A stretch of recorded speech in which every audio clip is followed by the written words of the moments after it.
And as we approach the 20th anniversary of the deadliest terror attack on U.S. soil, we wanted to share a story with you that few people have ever heard about two fighter pilots who took off on 9/11 to protect the nation's capital, knowing it might be their last mission.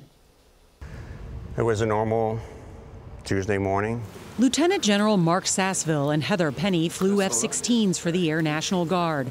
On September 11, 2001, they watched two planes hit the World Trade Center. We knew immediately, as soon as we saw the images, that we needed to protect and defend. Protect and defend the nation's capital, as commercial airliners had become weapons of war.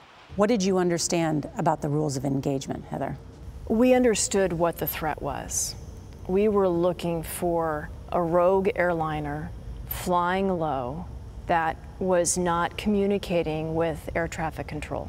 The pilots had no time to spare. The country was under attack.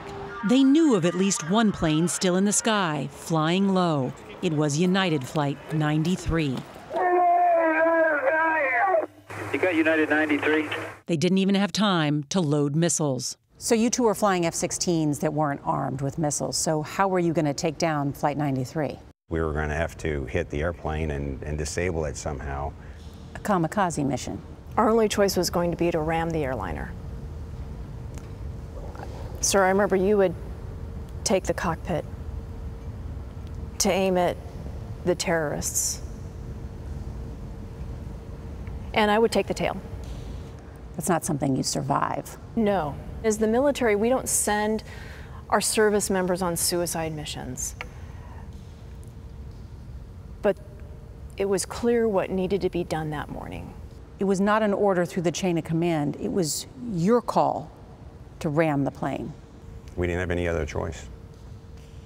And we weren't going to be caught on the ground watching America get hit again.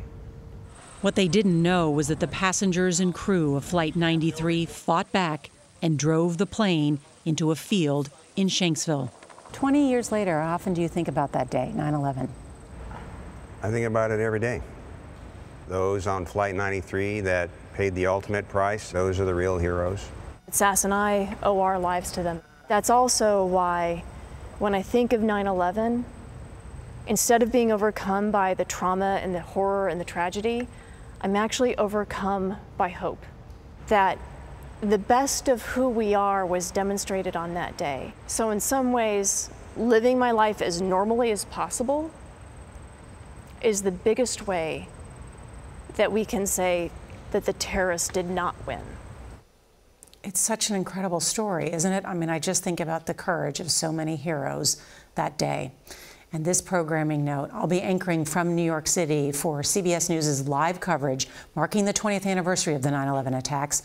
Our special report will begin at 8:30 Eastern Time on Saturday morning. Hope you'll join us.